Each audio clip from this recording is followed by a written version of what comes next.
Okay. Good morning, everybody. My name is Christian Kalinowski, and I'm the hearing officer for San Francisco Public Works. And Cerise Waiters is our clerk for this hearing. This hearing is being recorded via Zoom, and it will be available afterward through a link on the San Francisco Public Works website, which is sfpublicworks.org. As this is a virtual hearing, there's no sign-in sheet. So if you would like to receive information about the results of the hearing, please send an email to the email address listed on the hearing notice. That's what's shown on the page right now. This public hearing is being held to consider 4 items. There we go. The first item is hearing order number 206481 for 2601 Ocean Avenue to consider an appeal from the property owner for the fine issued for illegal pruning of 2 street trees adjacent to the 2601 Ocean Avenue property. The fine levied for the illegal pruning is $4,460. The next hearing order, I believe the Octavia Street was postponed to another hearing, but we will be covering hearing order number 206484 for 404 Waller Street to consider an appeal from the property owner for the fine issued for illegal pruning of 1 street tree adjacent to the 404 Waller Street property. The fine levied for the illegal pruning is $2,230. The next hearing order is 206485 for 212 Teresita Boulevard. And that's to consider an appeal from the property owner for the fine issued for illegal removal of 1 street tree adjacent to the 212 Teresita Boulevard property. The fine levied for the illegal removal is $10,000. And the last order that we'll be covering is hearing order number 206486 for 216 Bemis Street to consider the appeal from the property owner for a fine issued for illegal pruning of 1 street tree adjacent to the 216 Bemis Street property. The fine levied for the illegal pruning is $2,230. It's my job as a hearing officer to gather the facts from the hearing items, listen to your testimonies, and help the Director of Public Works make determinations. I will not be making determinations today. Instead, I'll forward my findings from this hearing and make my recommendations to the director. The director will make the final determinations. When the director's determinations are made, the department will notify you of them if you have provided contact information. And the hearing will proceed for the 4 cases as follows. I'm going to ask the Public Works staff to speak first and present the case. Then I will allow the property owner or appellate or applicant to speak, then any member of the public or witness who wants to speak. And then the department, if the department would like to address any comments, and then the property owner or appellate or applicant again, if the person has any rebuttals. Members of the public may address me, the hearing officer, on matters that are within the department's jurisdiction, but not on the agenda today, but not on today's agenda. Each speaker will have 3 minutes to speak, and the clerk will monitor the time for all speakers and will indicate when the speaker has 30 seconds left. If you are a party to this proceeding, I will call on you to speak. And if you'd like to use visual materials in your presentation, please let us know before you speak. Then you will have the standard 3 minutes to provide your comments. If you are a member of the public or witness who wants to speak, wait for one of us to call for public comments and then use either Zoom's raise your hand feature, or if you're on a computer, or if you're on the phone, press *9 to indicate that you're raising your hand. When it's your turn to speak, you'll be recognized. And if your phone, or if you are on the phone and you're muted, press *6 to unmute yourself. If you'd like to use visual materials again, please let us know before you speak. And then again, you'll have the standard 3 minutes. Comments and questions should be addressed to me and not to the department or the applicant. If you cannot finish your comments within the allotted time, you may submit written testimony to me by the end of the hearing. If you feel a question is warranted, I will ask the question. After all the comments are completed, I will close the item. And I want to express that the chat for this meeting should only really be used for technical difficulties. Please raise your hand per the instructions so that we can call on you to speak during one of the items. And I'll now start getting into the first hearing item. And so we'll take a look at first the hearing order 206481 for 2601 Ocean Avenue. And so may I have Public Works make its presentation. Yes, thanks. Before we start on the first hearing item, these are a bit different than the tree removal hearings, in which I'll have just a short presentation about pruning practices in San Francisco and a little bit about our Street Tree SF program, which kind of folds into all of the items that we're going to cover today. So I'm going to excuse me, before we begin that, item number 2 is for public comment. And if there are members of the public that need to address any item that is not on today's agenda, now would be the time for you to raise your hand and I can unmute you and you can speak your comment into the record. So that's the first item. So do we have anyone that needs any issue that needs to be addressed that is not on today's agenda, but you would like it to be in the record?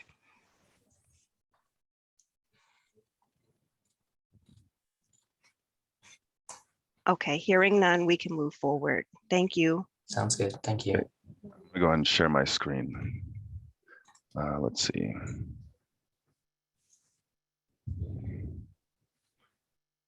Can everyone see what I'm sharing over here?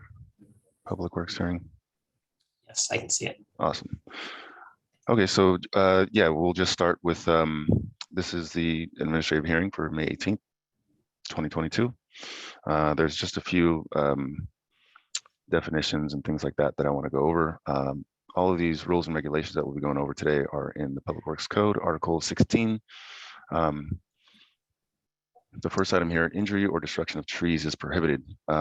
It's generally described as intentionally, maliciously, through gross negligence to injure or destroy a tree. That's the category of violation which an inspector, an urban forestry inspector like myself, will issue a fine for such offense. Planting and removal of street trees in section 806 of Article 16. The removal, if the department grants a tree removal permit, it shall require that a street tree or trees of equivalent replacement value to one of the removed be planted in place of the removed tree or impose an in lieu fee. So basically, it's just outlining the different options once the offense has been committed. The tree is going to be replaced, as it says here. The replacement value of the tree or an in lieu fee will be assessed in the tree's place. Construction work. This is related to most construction projects. I don't think any of the items today fall into this category, but I'll go ahead and cover this material as well. Tree protection is required around street trees in San Francisco when there's construction in the area or to the subject property. Basically, it's just the structure around the tree, ideally around the drip line of the tree, but in most cases in San Francisco, you can't reach that standard just because the streets are small and the trees, you know, their drip line goes into the street and well into the sidewalk as well. So a structure around the tree's trunk so that preventing construction equipment or vehicles from damaging the critical root zone of the tree is what we require. If excavation, construction, or street work is planned within the drip line of a significant tree or landmark tree or any publicly owned tree, the tree shall be adequately protected. If construction results in the injury or damage to such tree, the responsible party may be subject to penalties. So following that, if the tree is damaged, it would be, again, an in lieu fee, or if the tree is, as a result of the damage done by construction, an in lieu fee for the tree, or if the tree needs to be removed as a result, then fines will follow as well. Injure or injury. Down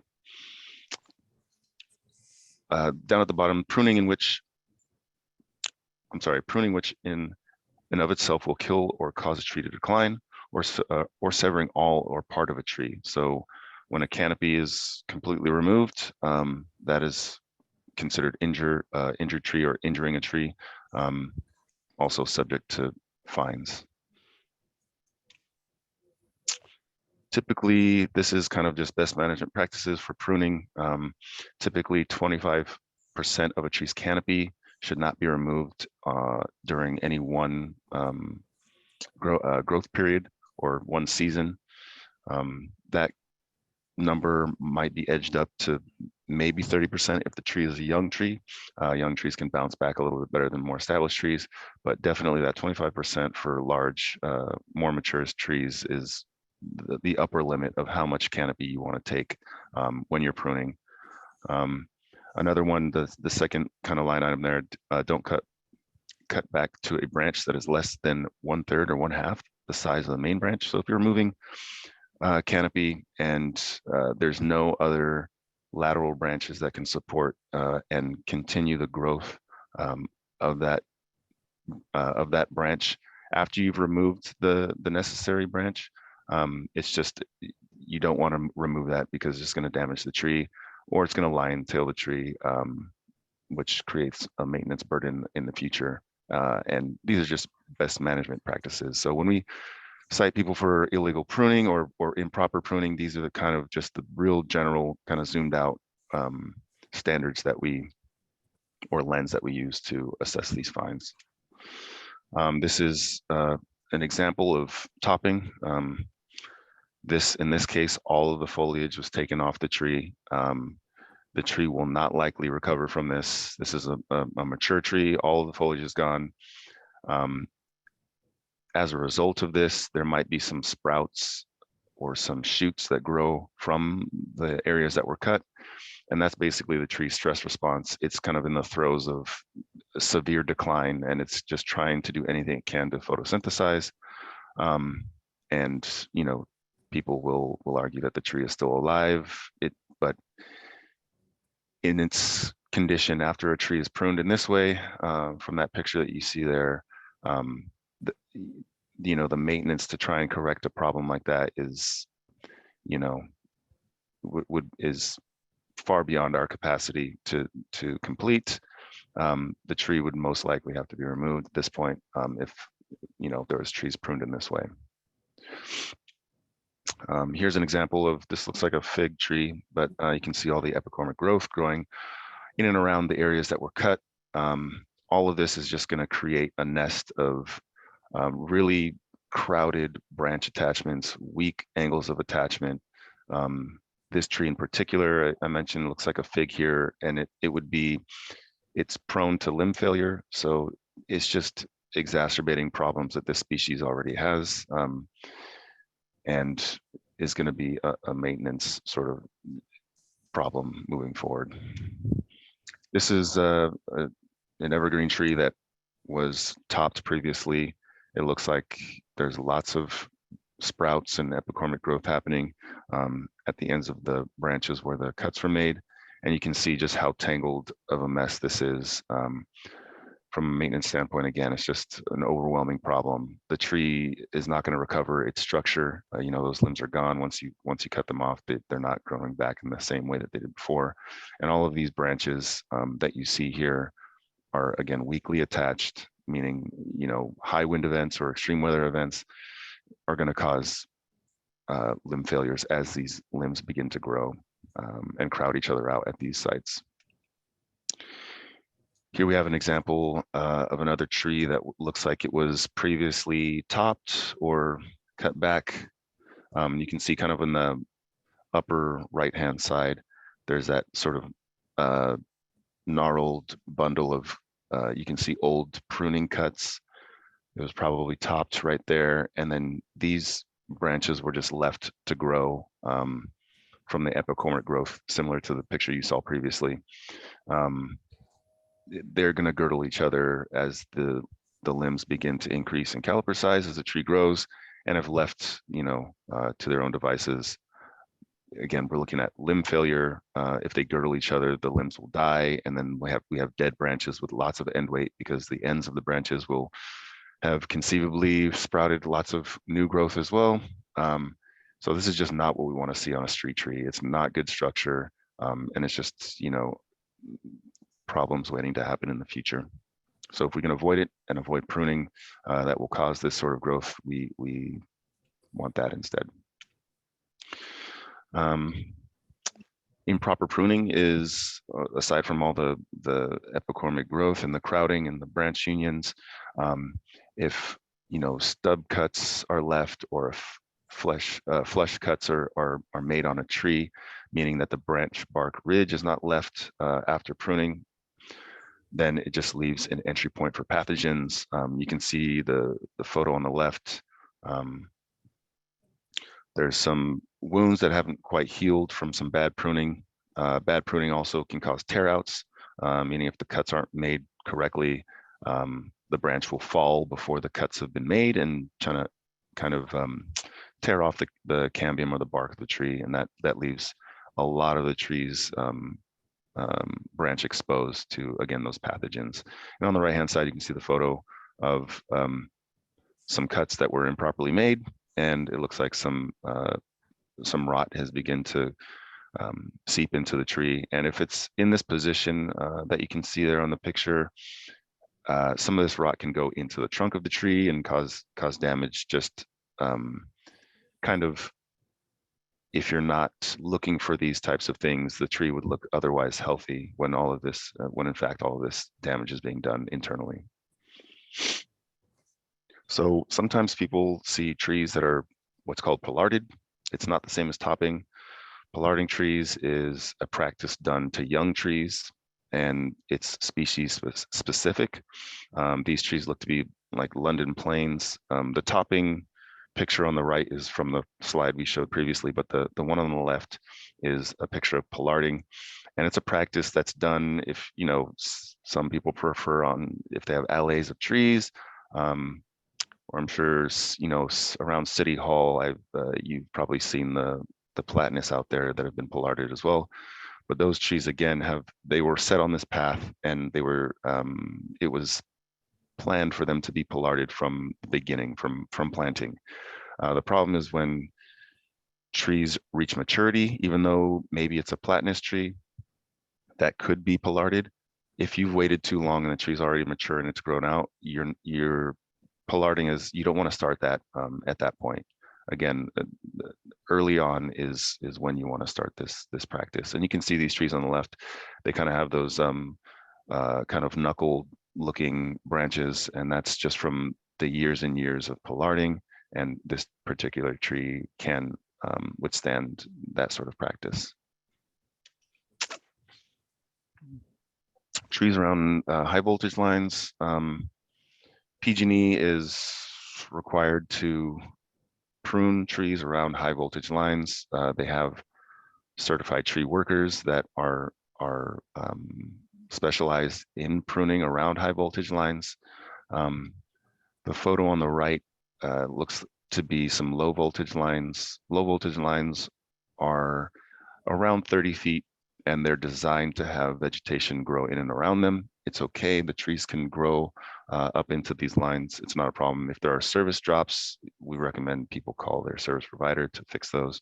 And they can just, you know, loosen the line, add more line to alleviate some tension that may be happening from the trees growing into those low voltage power lines.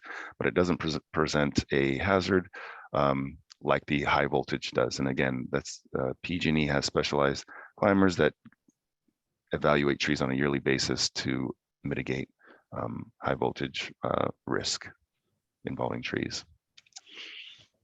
With that, we'll move into street tree SF. And basically this is our systematic way of getting to all the trees in San Francisco.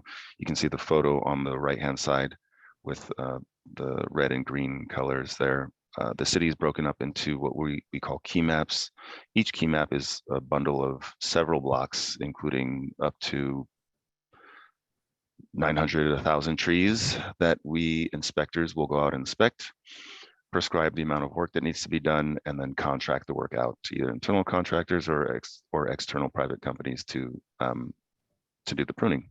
That includes removals, stump removals, and pruning. The goal of this project, of the Street Tree SF, excuse me, is to get to all of the street trees in San Francisco on a 3 to 5 year basis, cycle, I should say. But this is sort of our grid map. The areas in red are the most priority, meaning the trees that need the most work. And the green areas are areas which the trees are in good condition and maybe don't need such a high priority. Street tree, let me back up for a second, excuse me. Street Tree SF was implemented in July of 2017 from a ballot measure in 2016 called Prop E. We essentially inherited over 125,000 trees, essentially overnight. And this Street Tree SF program was designed to meet that challenge of all of those trees becoming the responsibility of the city of San Francisco to prune and maintain. Since the start of Street Tree SF, 24% of all trees in San Francisco, I'm sorry, the public right-of-way trees, have been contracted out. More than 30,000 trees have been pruned and 3,000 at-risk trees have been removed. This is just kind of a slide to show a typical sign that you may see out in an area where work is set to be done. Let me back up one more time. And if people have questions about when pruning happens, these signs will show up the weeks leading up to the pruning taking place. You'll see no parking signs, things like that. That's just signifying that the crews are going to be on your block next, pruning your trees, and they need the space to get, as you can see, those large bucket trucks there to reach some of these trees. This is our somewhat interactive key map that you can, if someone wants to know the general time of when their tree on their block may be pruned, they can enter their address here. You just would go to the little magnifying glass here, enter your address, and you'll be able to get a date range of when you can expect your trees to be pruned. This map, the blue maps, or the blue squares, I should say, are the completed key maps. And this is just an overlay of that map you saw previously with the red and green. The blue areas, again, are completed. The green areas are active. And the yellow and pink areas are areas that are less priority. I'm sorry, the yellow areas are less priority and the pink areas are the ones that will be coming online. Again, these are some of the door hangers and flyers you'll see outside when pruning is going to take place. And there's some information for the people if they want to reach out to us, or just kind of some basic questions. But again, it's to notify people what's going to be happening. And then again, you'll see the probably no parking signs so that trucks and our maintenance equipment can get to the site and get to the work they're trying to do. Tree care class. We have offered this in the past for a fee, and it's an attempt to educate people on what proper pruning is. We have begun to move slightly away from this. We want to direct people to hire professionals to prune. Just time and time again, despite having maybe gone to one class, it's just not enough for people to understand what is an acceptable pruning cut and what isn't. You know, to ensure that you don't receive a fine for pruning your tree illegally or improperly, we really do urge you to get the help of a professional. They know what they're doing. They know the ANSI standards, the industry standards, and they, you know, they're going to prune the tree properly versus somebody who's taken a class and does it themselves. So that's what we would recommend moving forward. And with that, I'm not sure if we should move directly into the first one. I see people maybe have their hand up, or there's some chats happening, but should I just go move into the first case? I think that's. Looks like. Yes, I replied to all of the chats. Okay, Those great. are taken care of. Got it. Thank you. Okay. Yes, this the fine was issued for the illegal pruning of 2 trees at 2601 Ocean Ave. the fine was $4,460.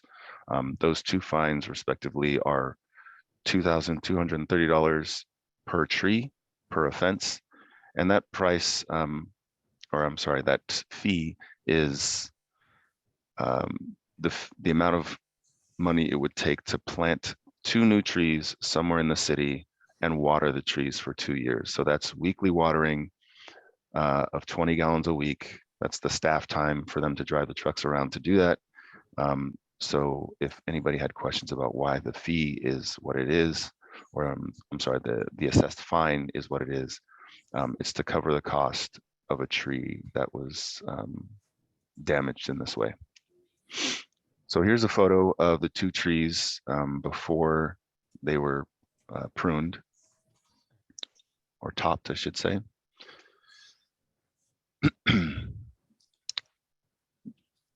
In San Francisco, we have the smallest canopy cover of all major US cities. I think it's like 13% or something like that. It may be different now. That figure was a few years old. But we're struggling to meet our urban forestry plan, which includes increasing San Francisco's canopy. So when things like this happen, it just really sets us back. We just want to avoid this at all costs. The residents of San Francisco voted for the city to take responsibility of street trees. We're now in our 5th year.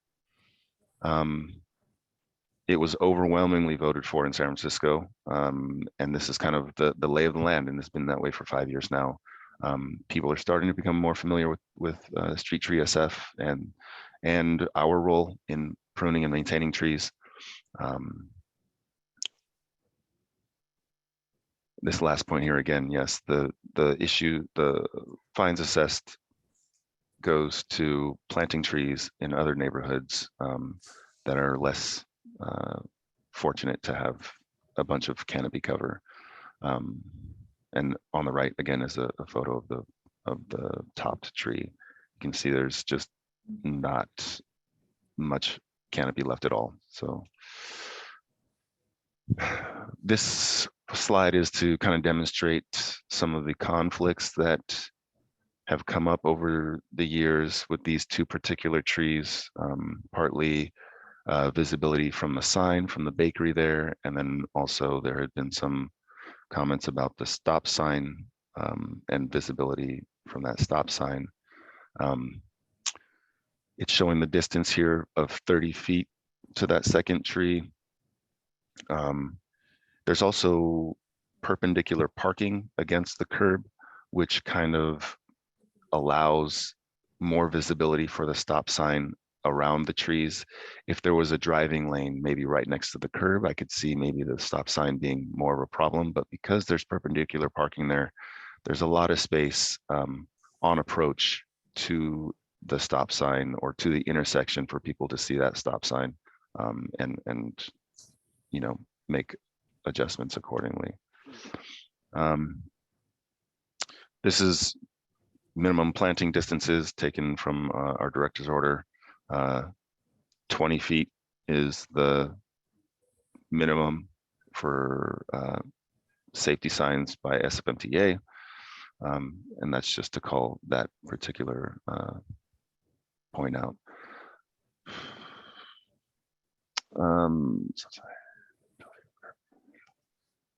So the idea for these maturing trees that were in front of the bakery is to have them grow up and above the signage. The fact that they were topped kind of just sets the whole clock back when these sites are planted again. The trees are going to need to be trained to grow up and over the signage. So, that's another 10, 15 plus years of growth and of maintenance that needs to be done in order to get these trees to the state that they were at before they were topped. Here's another photo of the top tree. The tree on the left here looks like there's no foliage left. We do take interference with traffic signals seriously. We call in pruning from our internal crews often whenever we get complaints about traffic signals being blocked.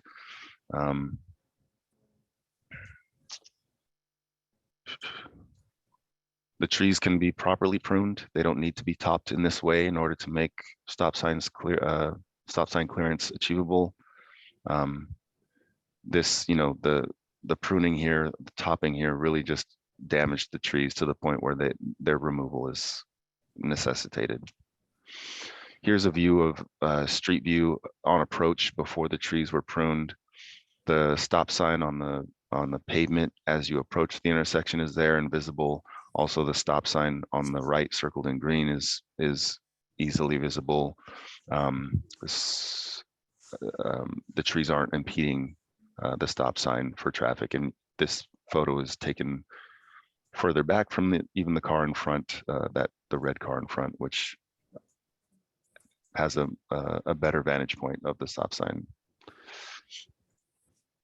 Here's another photo of the tree, the top tree. Not great. We did hear from people saying that it was blocking the sign, and that's why the trees were topped, but that's not a reason to top trees. It's not a reason to prune trees in this way at all. This slide is just pointing out how accessible and easy it is to find rules and regulations around San Francisco's tree ordinance and what is, you know, the do's and don'ts of pruning. You know, and when in doubt, if you're unsure, again, hire a professional. They're out there. People that work in San Francisco for a long time, been pruning trees in San Francisco for a long time. They're out there, and if they're certified and you ask them to do a pruning job in this way, they're going to tell you no, because that's the lay of the land in San Francisco, and it's going to damage the tree if it's done in that way.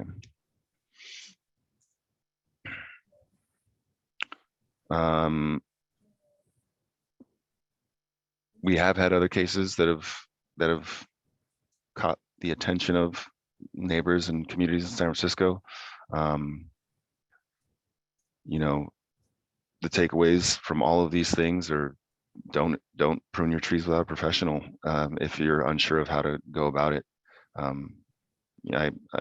Again, hiring someone who knows what they're doing, is certified in the field, and knows those best management practices can avoid lots of can avoid these fines for one, but just lots of headache for people, and people like trees and communities. So seeing trees damaged is it's not great.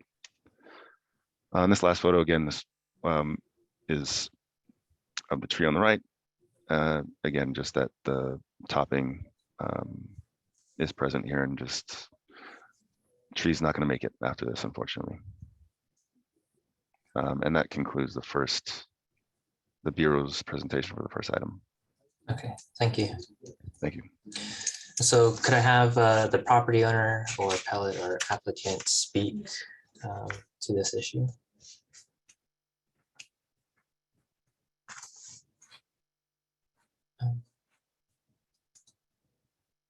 It looks like, Okay, we have Kath, which is going to make a presentation, and I'm not certain who Denise Burns is, but I'm gonna call on Kath because I need to promote them to a panelist, and they have something they'd like to share their screen.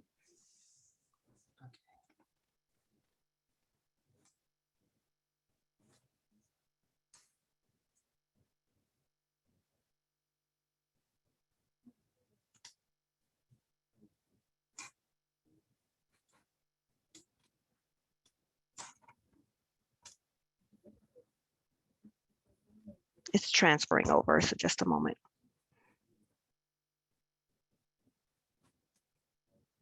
Hello, this is Kath Sakalakis. I'm here with Keith. Keith is the bakery owner who's appealing this fine. So Keith, would you like to start us off?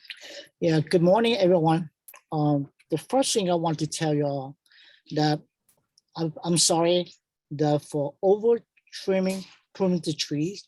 And number two, that which I did not know that it's illegal to prune the trees. But the important thing that my intention was try to help the customer. The stop sign, I think it has a lot of complaint from customer and the neighbor. So I just went out and tried to do the best I can, not to damage or not to destroy city property. My intention was try to help the neighbor here, and for that, I hope that you can understand that my intention. And during the pandemic, business is hard, and receiving the fine 4,200. 400, which is pretty expensive for the small business. We try to survive in San Francisco, and we try to do the right thing for this for the neighbor here. And it just it didn't make sense for the small business owner to receive this kind of fine. And Mr. Dawson, that he explained to me on the reviewing that a tree pruning which is the right way. Now, for more information from Mr. Dawson, I understand what I need to do to take care of those trees, because I think trees are important for the business as well. And another thing that's and as you know, that I'm not trying to promote the property value, because I'm just a tenant here. I'm not trying anything. It's just to be safe for the customer. And that's the most important thing for me as taking care of my neighbor. And that's all I have to say. Thank you. Sure. Thank you. Thank you, Keith. Thank you. So we're together in Keith's office, and can I share my screen, Cerise? Yes, you can. And as you start to share it, then you'll have 3 minutes. Okay, super. So there are several of us here from the Neighborhood Association and the Merchants Association. We don't have a Merchants Association, so Lisa Napoli, who's on this call, and we started a Merchants Association last year, and Denise Burns is the treasurer of the Residents and Community Association. So those are the other two people who would like to speak. I'd like to focus on some of the comments from a petition that we started that has over 5,000 signatures, several hundred from the bakery itself, the rest are online. We'd like to respectfully ask that the Public Works Director reconsider and cancel this fine. And we have 4 alternatives that have bubbled up from the community that we think would be helpful. So I've submitted a packet of 140 pages that contains all of the signatures and comments from this long petition. So I'm obviously not going to drag everyone through that in 3 minutes, but I would like to raise some of the comments that came in the petition. Jerry, actually, who, if Keith's office was larger, Jerry, the veterans group who meet every morning in Keith's coffee shop, would have joined us to make their comments. But Jerry wrote in the petition, 3 times I was almost hit. These are all comments from people who come to the bakery all the time. I myself have almost been hit at this intersection. The sign was definitely obscured by the trees. We heard at many neighborhood meetings over the years about someone who was hit by a car at the Woodacre and Ocean intersection. And I can vouch for that. We started a neighborhood watch in 2009, and we have heard non-stop about someone being hit and either killed or seriously injured. So there are many comments that are similar about the safety. I've almost gotten hit multiple times at these crosswalks. I've witnessed it happen to others. For years, we had SFPD stationing officers to pull over all the drivers who are blowing through the stop signs. So anyway, as you can see, a lot of comments about the trees being a hazard and people not feeling safe when they're crossing the sidewalk. 30 seconds. The second set of comments I want to highlight are that Keith was not doing this maliciously. his intent was to promote safety, and several people said $4,500 is an incredible quantity of coffee and cake. So we suggest some alternatives: a warning letter, an opportunity for Ambrosia to donate some plants, offer the tree education class that was sounded super useful, including pollarding or whatever measures make sense, or reduce the fine to something commensurate with a traffic ticket. And we'd like to work with you at Public Works on a statement so we can shut down the petition and let everybody know, inform everybody through our newsletter on the website, etc. We'd like to summarize something constructive and helpful. If there is a training date, we'd like to publicize it so people can learn more. Actually, the presentation this morning was very useful context and a lot of information I didn't know on trees. So we'd like to offer something similar to the entire community. That concludes my public comment, and Denise and Lisa, who are on, would like to cover more of the history. Should I stop sharing my screen, Cerise? Yes, or I can stop if Okay. if they have nothing to share, I can just call on them. You said Denise and Denise Burns and Lisa And Napoli. and Yeah. Lisa. Okay. Yeah. All right. Thank you. Thank you. Thanks.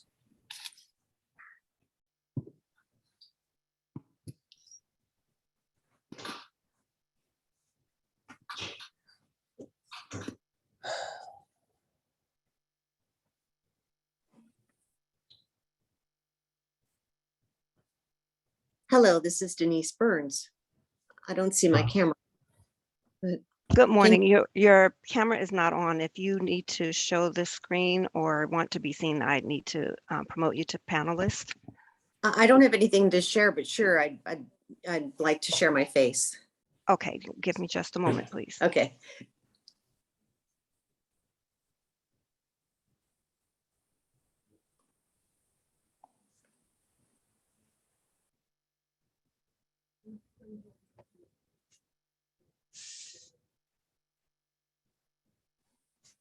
Great. Okay. I'm on now. Can you see and hear me okay? Yes, we can see and hear you. Thank you. Perfect. Okay. Hi, my name is Denise Burns, and as Kath mentioned, I'm one of the members of our community group, and I happen to live on Woodacre Drive. So Ambrosia Bakery, 2601 Ocean Avenue, intersects with the street that I live on. I've been living in this neighborhood for 25 years, and I regularly engage with city agencies to assist us with various safety and cleanliness issues. On September 7th of 2018, I organized a meeting with Public Works, SF Safe, and the San Francisco Police Department. We specifically discussed the intersection on Ocean Avenue and Woodacre Drive, which is where Ambrosia Bakery and those trees are located. Sandra Zaninga was present, and she was the representative from Public Works Fix-It and suggested some helpful alternatives for painting the crosswalk yellow, adding some of those flashing lights, adjusting the stop signs to be more visible.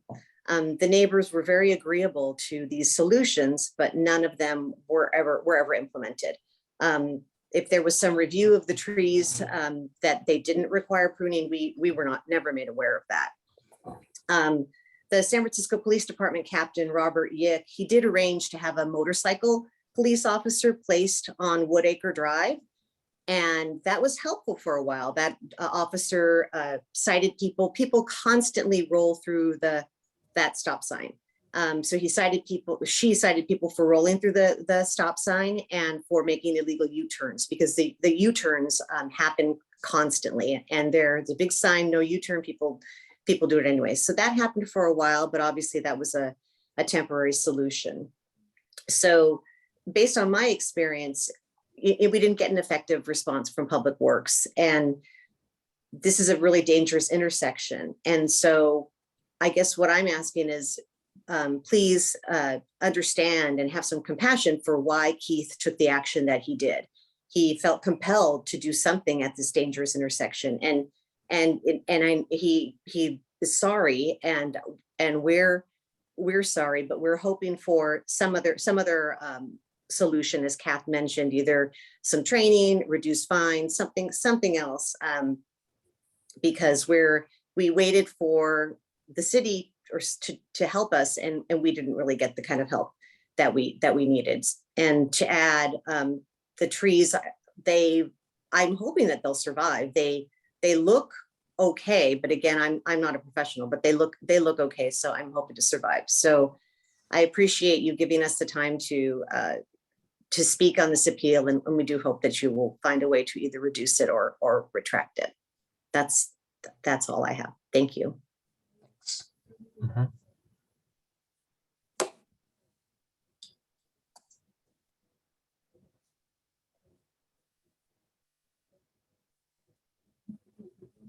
Okay. Okay, and next we will have Lisa. Just one moment.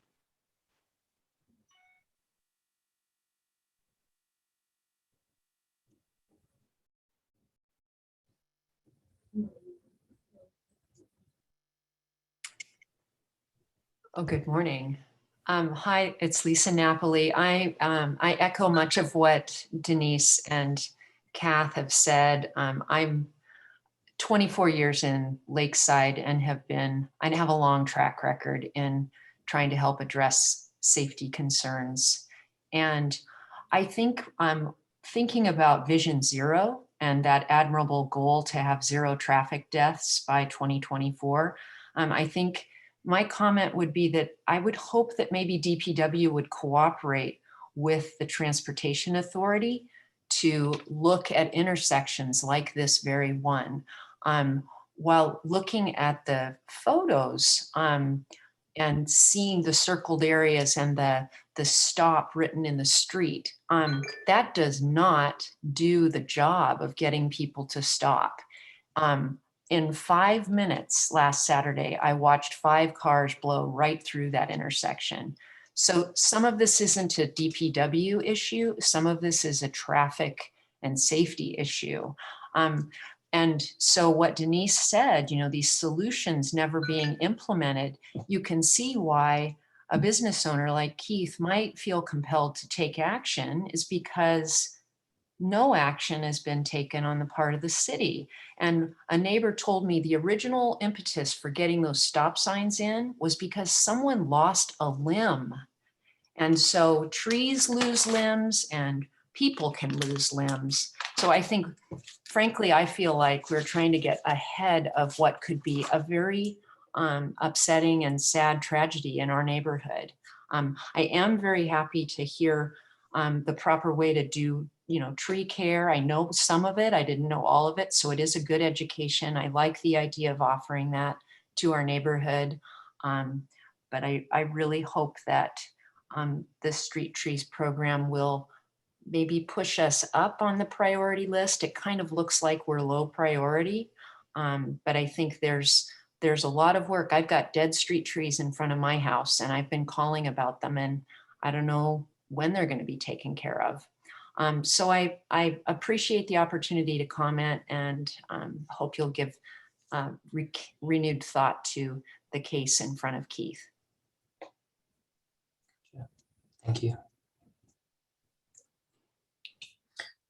Okay.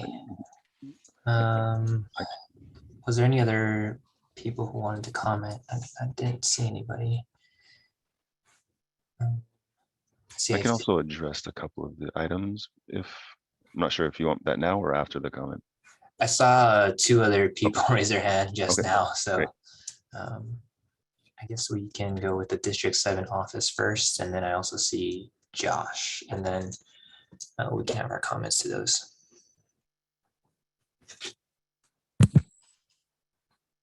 Good morning. This is Jen Lowe, Chief of Staff to Supervisor Myrna Melgar, who represents District 7.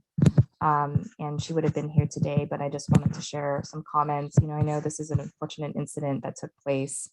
And, I wish that we could have probably prevented it from happening in the first place. And as Keith attested, this was not malicious. This was just out of, not knowing and wanting to be helpful. I have email threads that I'm happy to share with you from 2019, in which when our office was also made aware of the concerns about the stop sign being obstructed. At that time, I had engaged SFMTA and DPW. It took a lot of back and forth, but they eventually did trim the trees. so that there could be more visibility. In fact, at one point, Nicholas Crawford was saying that we might want to consider moving the stop sign because we couldn't move the tree trunk. So I think this has been an ongoing issue for several years now. And I think, you have our commitment to work with you to try to elevate these issues of Vision Zero and traffic visibility. And I know you have a lot of resources that are lacking right now, given staffing shortages, but we really need to help elevate some of these issues so that we can prevent, just folks wanting to take matters in their own hand, trying to be helpful, but ultimately, doing more damage than good, not knowing. And so I think at this rate, given that this is a first offense, we're hoping that we could work with DPW and the community to maybe organize community service days, tree planting days that our office is happy to co-host. I think that this community has really come together, especially throughout the pandemic, to do so much good for the community. They've opened up open spaces, recreational areas. They do plantings in the neighborhood. I know that they care about the green canopy, and we want to do everything we can to really make up for the mistake made, but we don't want to ding, Ambrosia Bakery, given the disparate impact on small businesses already. And we're trying to revitalize this neighborhood.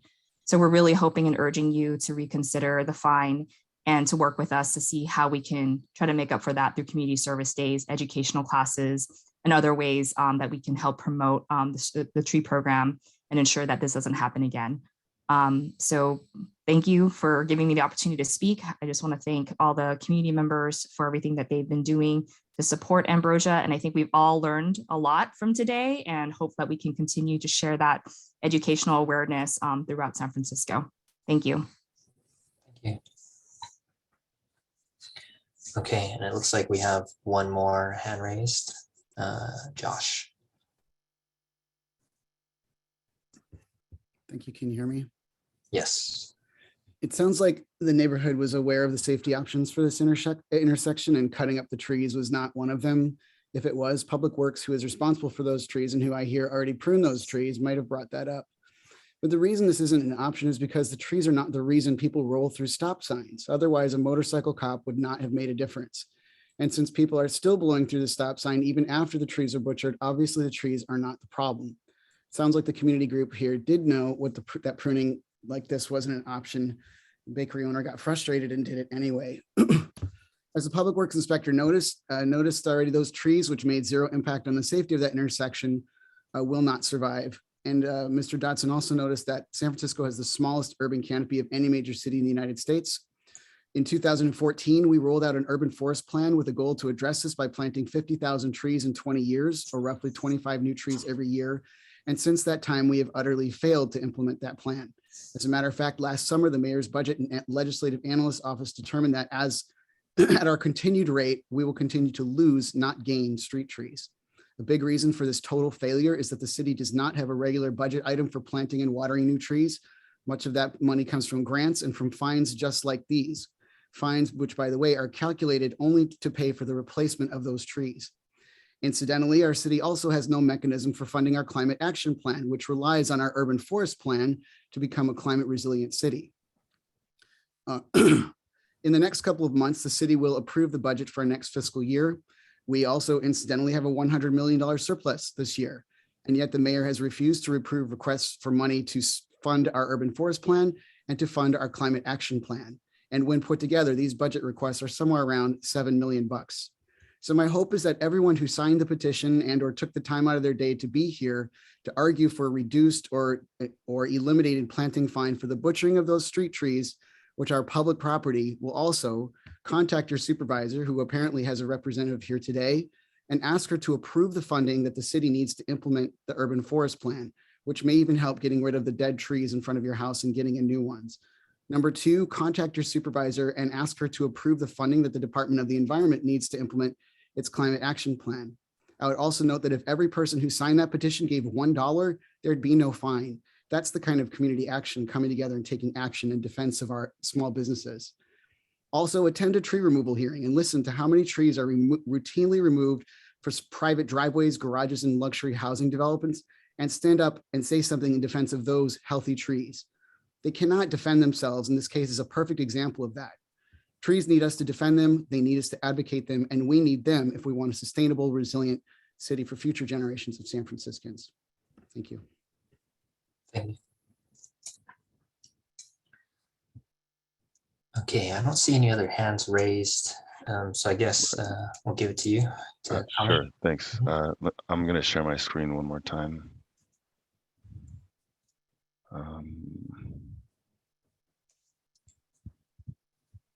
Wait, give me a second. Can you see my screen again? Yes. Okay, awesome. Which one? This one here. Just to reiterate, the trees are not in good shape. That is not something that can carry on and be sustainable into the future. The way that trees were chopped is you're necessitating the removal of the trees at this point. The traffic, I hear a large outcry for the visibility of the traffic sign, and that's perfectly understood, and we take these things very seriously. If that were the case, pruning the tree possibly on the left would give that visibility, but pruning or topping both of the trees was egregious and excessive, and that's the reason these fines were levied. But I do hear from the owner of the bakery. I understand that it wasn't his intention, and that's not what we're at the hearing for. But it's because this has taken place, unfortunately, and we do need to preserve and even grow our tree canopy moving forward. Sure. Okay.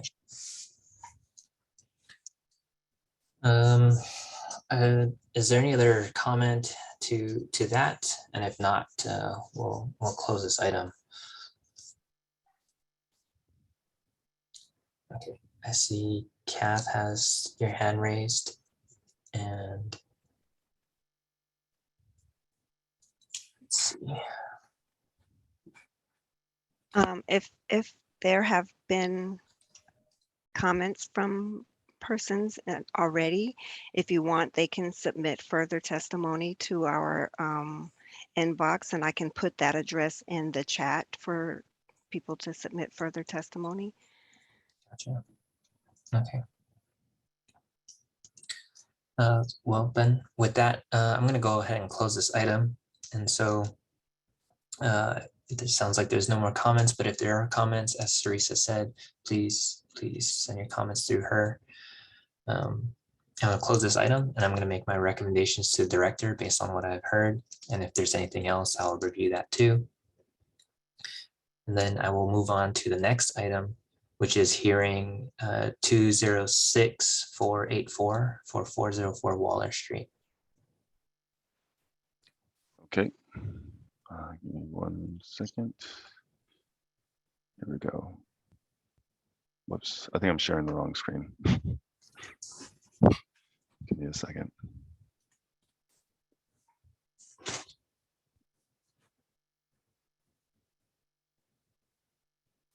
Here we go. Can everyone see that there? Waller should be up there. Can everyone hear me? Yes. Okay, great. 404 Waller Street. There was a fine levied for illegal pruning in the amount of $2,230. There was an appeal by the property owner for that assessed fine. Here is this first photo is a picture of the tree after it was illegally topped.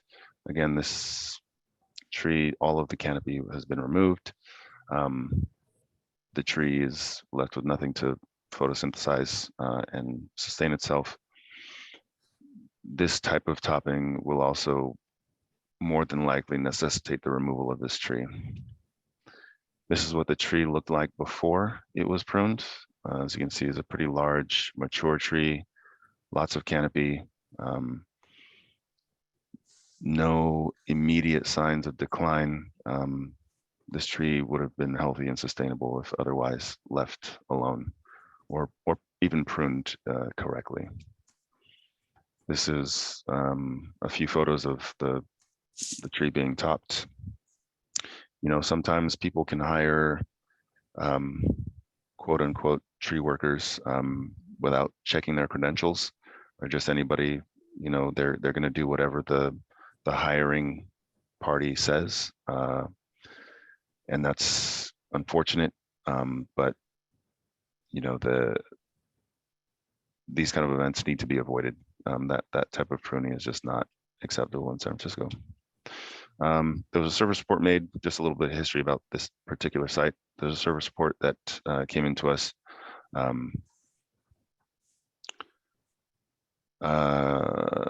was a permit to remove the tree that was reported.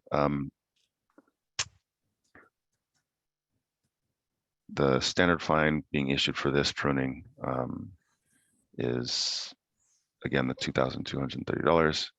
Due to the extent of the damage, is not likely to recover. As I mentioned earlier, removal and replacement is likely the path forward for this particular site. A retroactive removal permit would need to be submitted and a tree planted as a result. Thank you. So is the owner or appellate in the meeting today, and would you like to comment?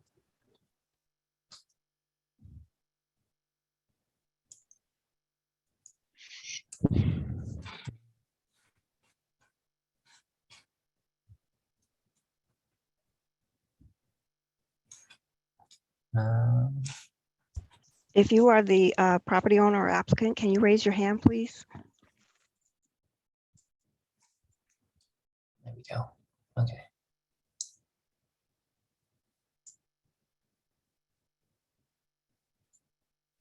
Hello? Hello. Hello? Hi, we can hear you. Good morning. Okay, I'm sorry. I'm new to this Zoom thing. Yes, my name is Mustafa Haku, and I am the owner of the cafe that I just got it in December. And I heard all the comments. I am sorry, I was wrong. And I just asking if I can reduce the fine because I'm just starting a business and I lost my business during COVID and I'm trying to get back on my feet. I hired a professional, he said, but I guess he was not a professional and he did a terrible job. I am so sorry about that. And I paid him and now I'm out the money I paid him and I now I paid another fine, which I can't afford right now. And that's all I have to say because I've heard everything and I understand now about the trees and I'm sorry. Thank you. So yes, I just want to, if I can lower the fine, that's all I'm asking for. I am not asking for forgiveness. I know I did wrong and I learned from my lesson and that's all I have to say.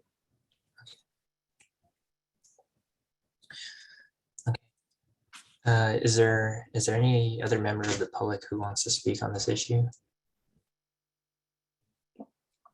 I see Josh has his hand raised. Thank you. Can you hear me? Yes. Yeah, so I think just reiterating my comments on the previous matter, and it just based on the photos alone, doesn't make sense to me from the perspective of a member of the public why the fine isn't higher. Looks like the tree is going to die, and now the city is going to have to pay for removal and replacement and what it takes to invest in getting that tree to establish and mature, if it even makes it that far, given the mortality rate of trees in our city. So I guess my comment is that the fine just is not enough for what it's going to take to actually fix it. And I hear the business owner. I appreciate what he said, and I think that there needs to be some mechanism for that fine to be passed on to the so-called professional who actually really butchered that tree and in effect butchered a public asset. Thank you. Thank you. Are there any other public comments?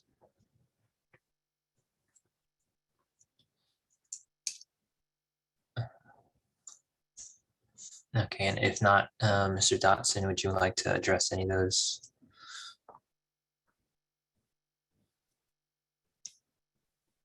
Not at this time. Thanks. Okay, and so if there's no other comments here, I'm gonna close this order and I'll make my recommendations for this also for the director. And then we'll move on to the next order, which is 206485 for 212 Teresita Boulevard.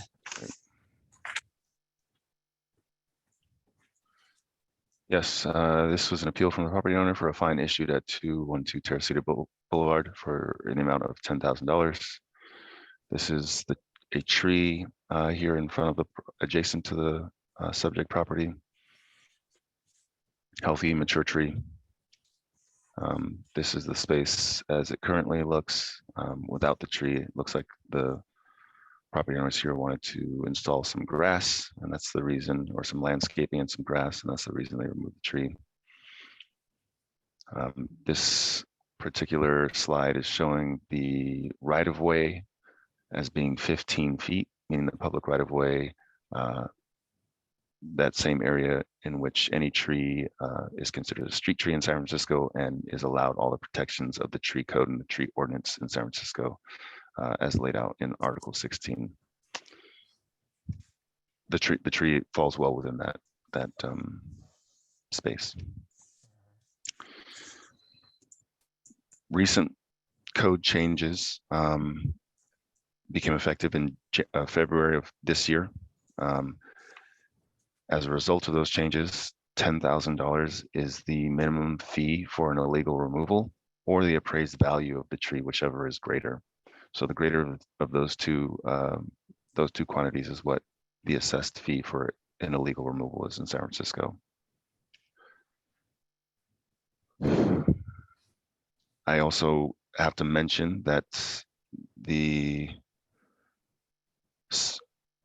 another stipulation of illegal removals as outlined by the new code changes require that the tree with a total diameter of 6 inches above the ground is that's the amount that we need to have replaced. We take a measurement 6 inches above grade. The total caliper or diameter is calculated into subsequently a number of trees that will meet that value, and those trees will need to be planted as a result, in addition to the $10,000 fine. This last sort of passage here at the end, we need to establish internally how we allow this to be achieved, such as multiple replacement trees is in most cases not possible or feasible in certain areas. So we'll continue to work closely with this particular item to make sure that these parameters are met moving forward. Thank you. Is the owner applicant in the call today, and would you like to comment?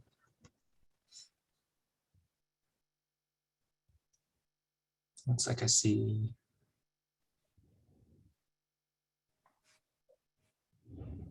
Could you raise your hand again? Okay, it says that they're using a different version of Zoom, so I need to promote them to panelists. So just one moment.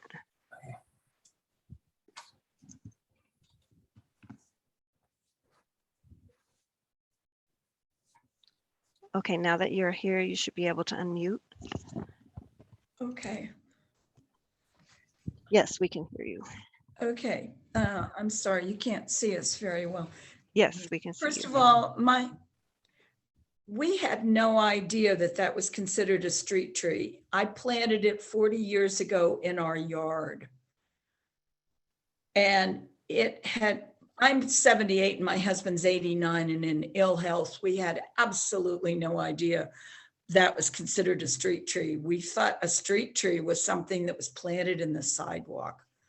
That was in our yard and we loved her. She was a Lingustrum lucidum.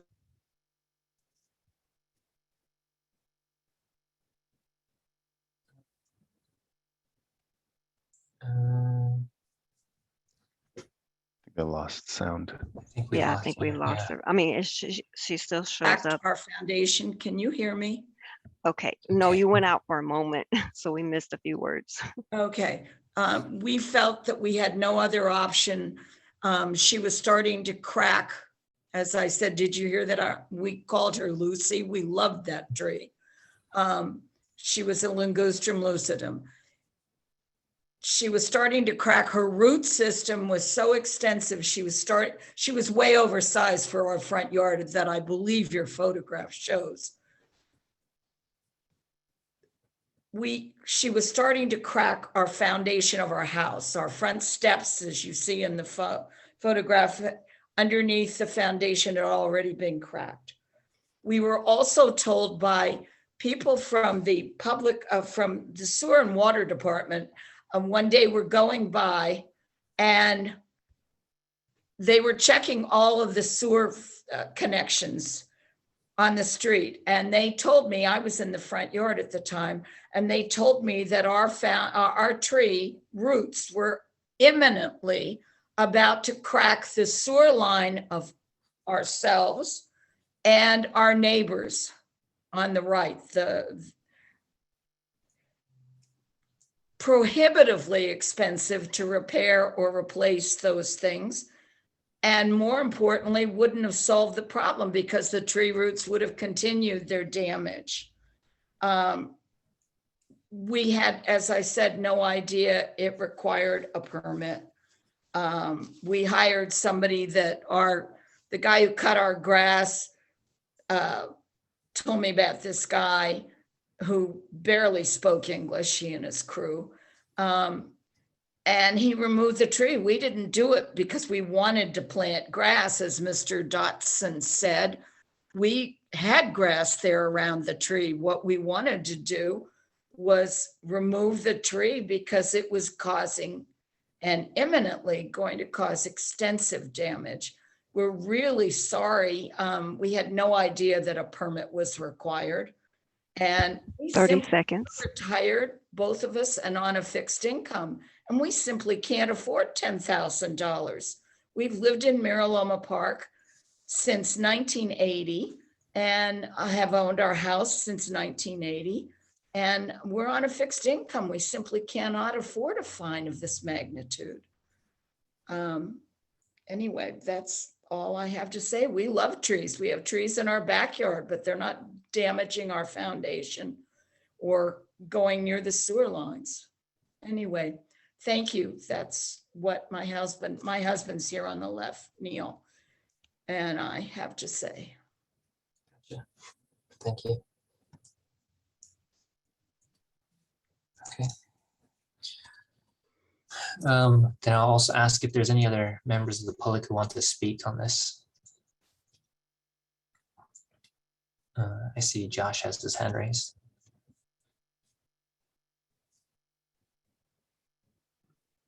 Can you hear me? Yes. Yeah, first I want to really acknowledge and thank the property owners for the love that they gave that tree for so many years. When I planted a tree in front of my house, I named her Mary Ann. So I really appreciate the relationship and the love that they had for that tree.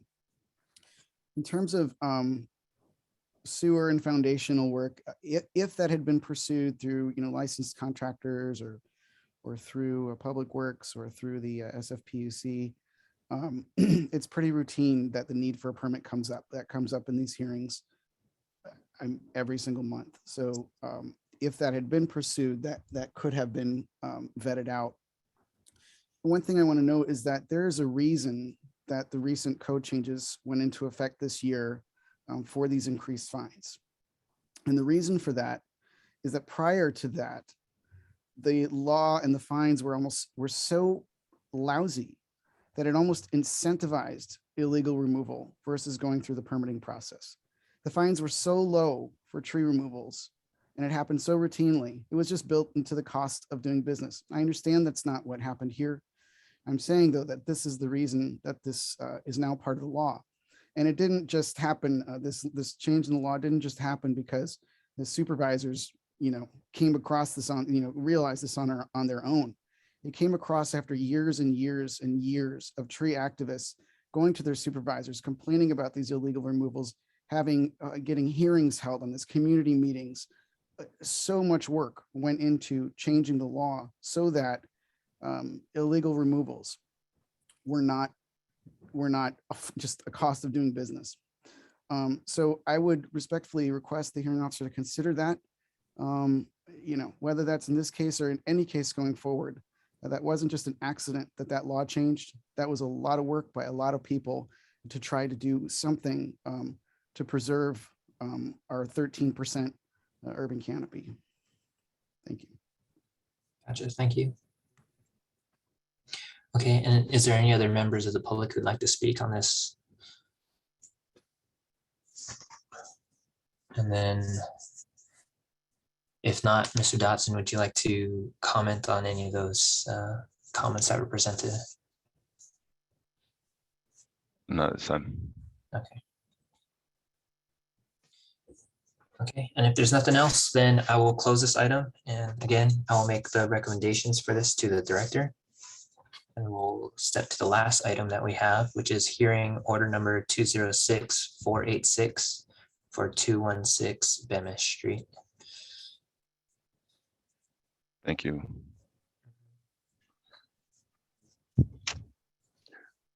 This is another fine in the amount of $2,230. This is being appealed by the property owner adjacent to 216 Bemis Street. This is a picture of the subject property and the subject tree with some of the improper pruning cuts and stub cuts left on the tree. And on January 13th, an inspecting arborist noticed that this work was being conducted. The tree has obviously been damaged by this particular pruning. The right-of-way here, similar to the last item, the tree is on the back side of the sidewalk or in what's called a setback. But the public right-of-way or the trees that are given the same protections as trees that are planted near the curb extends to 21 feet. This tree is well within 21 feet of the curb. So again, it has the same protections as a street tree, or I mean, it is a street tree, excuse me. This is what the condition of the tree looked like in June 2021. And this is what the tree was left with after the pruning had taken place. The person or persons who did this pruning, obviously, I would assume they're not certified. They did not prune this correctly at all. There's many stub cuts left. Aside from being incorrect, it's not, the structure is not good for this tree. The work done here was just, it's not something that's acceptable in San Francisco. Again, be careful of who you're hiring.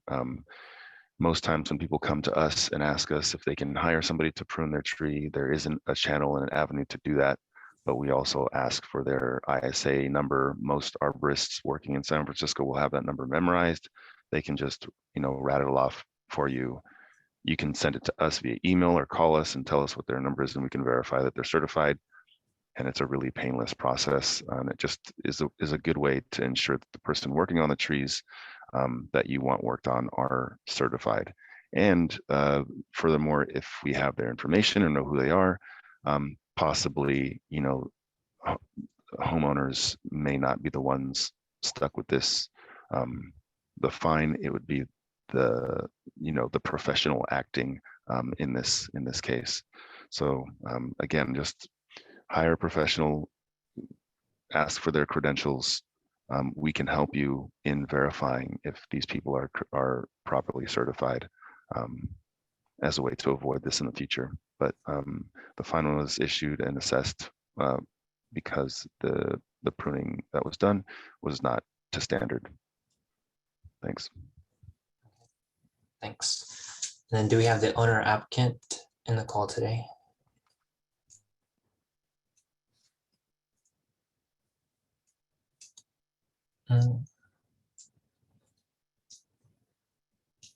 Please. Okay, I see her in the chat. I'm going to allow her to speak. Okay. Hi, I'm actually on a Zoom. Okay. Did you need to make a presentation? I do have a PowerPoint. Yes, that'd be great. Okay, just a moment and I will promote you over to panelist. Thank you.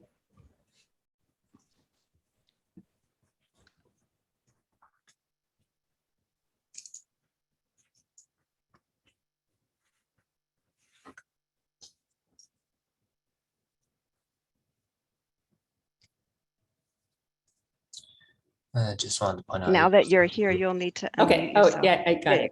you go. You'd think after 2 and some plus years, I'd remember that, but That's okay. if I'm going to share my screen.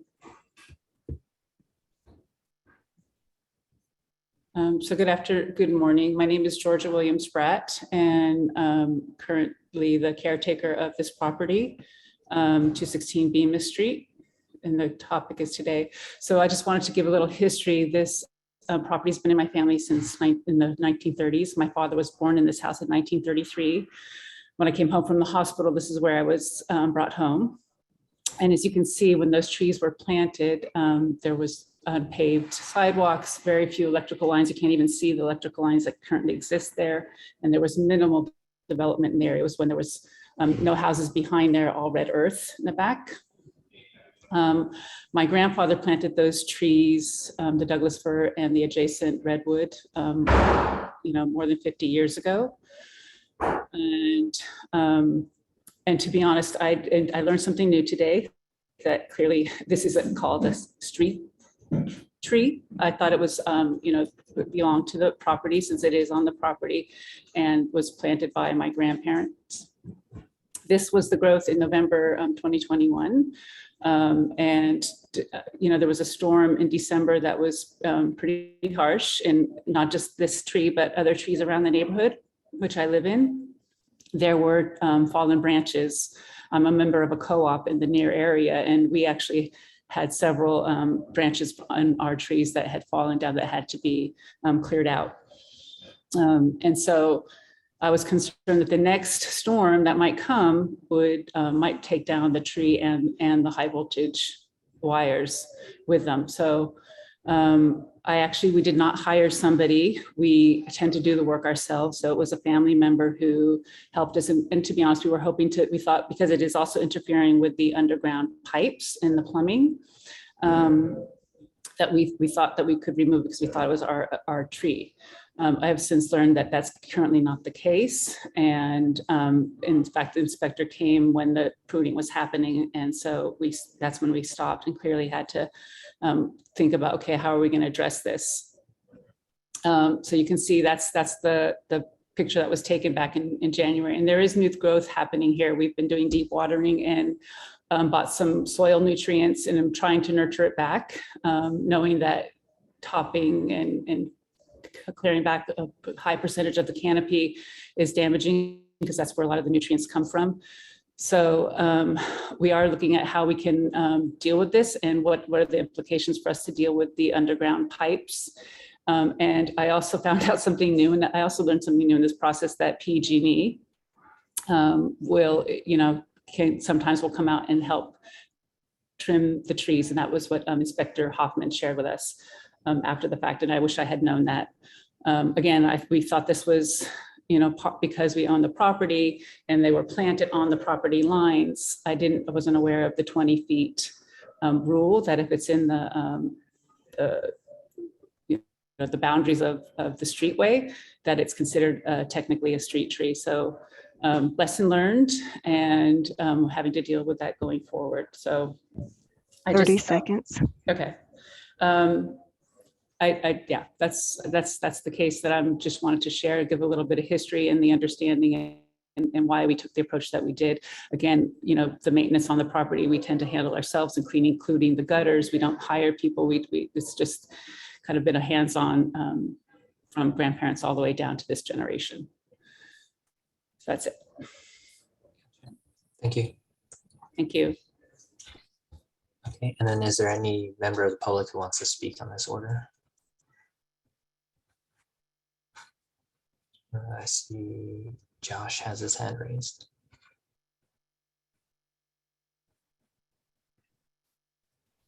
Can you hear me? Yes. Yeah, I apologize. While I while I was listening to the department's presentation, I was getting all worked up about all of these trees being cut by these so-called professionals, and then I heard from the property owner that they were trying to do this themselves. But I'm going to give my little speech just about this anyway. That it's just surprising to me to hear on the rest of the agenda items where we've got these known bad actors cutting up trees in our city's pathetic urban forest, and for some reason we're not knocking them off the doing business in San Francisco list. We don't allow restaurants to operate without permits. We don't allow bars to serve alcohol without licenses, and yet somehow this keeps happening. All this, you know, shoddy work by folks that we can ascertain who they are because all we got to do is ask the property owner who they hired. It sounds to me, listening to the property owner, that there and some of the other comments by the public on these agenda items, that there needs to be better education about what is a protected street tree when it comes to significant trees. That is, trees that are covered by Public Works Code Article 16, but are not in the sidewalk proper. It may also be helpful if the city actually provided a list of certified arborists so that when homeowners are trying to do that work, they can just look it up.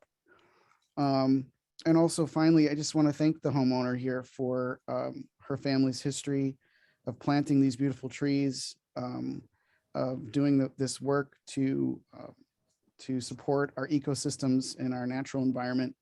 And I want to encourage her, despite this situation, to keep doing that, because it sounds like something that her family's been doing for a long time, and I hope that our family continues to do for many more generations.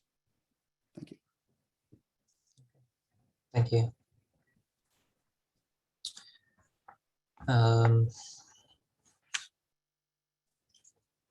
I guess, Mr. Dotson, do you have any comments? Yeah. Any items Yes. brought up? Yes. To the point about going after or reaching the bad actors and the people who do less than standard work in San Francisco, we do go after them. We do investigate, and we do tell them that they should not work in San Francisco again. And if we know that they're doing work in San Francisco, we will definitely stop them. The problem is, as we heard from the property owner on Teresita Boulevard, you know, there was a bit of a language barrier there.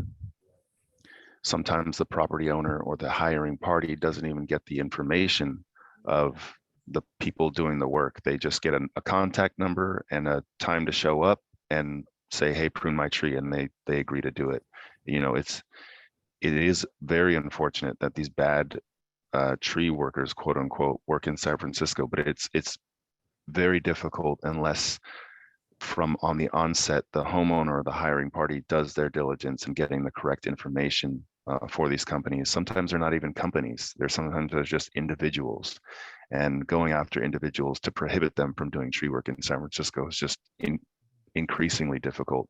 You know, even if they're told not to work in San Francisco or they're prohibited from doing so, it doesn't prevent them from going out on a Tuesday and cutting a tree any way that they want, unfortunately. So a lot of this is retroactive, and a lot of this is a reaction to what's happening. If it is a larger company, we can definitely prevent them from doing work in San Francisco, and we have in the past. in terms of having more information about arborists, that's also difficult for us to prescribe who people may hire. Would kind of border on the line of showing preferential treatment for different vendors and different tree workers in the city. So it becomes sort of an equity issue if we are going to jump in and tell people who to hire, or even give them a list of arborists that they can work with. What we often do, and what often works well, is when we have conversations with people, those really sadly far and few between conversations we have with people about tree work before the tree work takes place, we refer them to a place like Friends of the Urban Forest, who many of the people on the call today are familiar with, but they have lists that they can give to people who are seeking help from certified arborists, or just a simple Google, certified arborists. There's tons of tree companies in the area that do good tree work as well. So I wanna emphasize that. So it's a difficult challenge, but point taken about the bad actors in San Francisco. We're doing what we can to prevent them from doing bad work in the future. Thanks. Yes, thank you. Okay, and I want to ask one last time, is there any other members of the public who would like to speak on this? And if not, I'm going to go ahead and close this item. And that will be the end of all of the agenda items for this meeting. Mr. Kalinowski, Ms. Bratt let me know that she would be willing to take the tree care class if that is available to her. She's interested in doing that. So if you can note that in your recommendations. Will do. Thank you.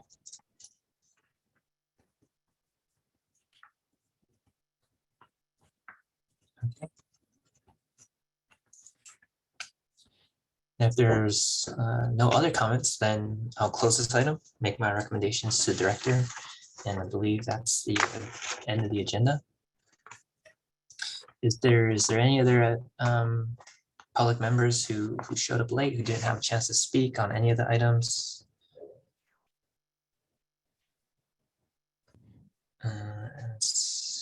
Doesn't really look like it. And so if there are no more public comments, I'm going to close the hearing. So thank you, everybody. Thank you.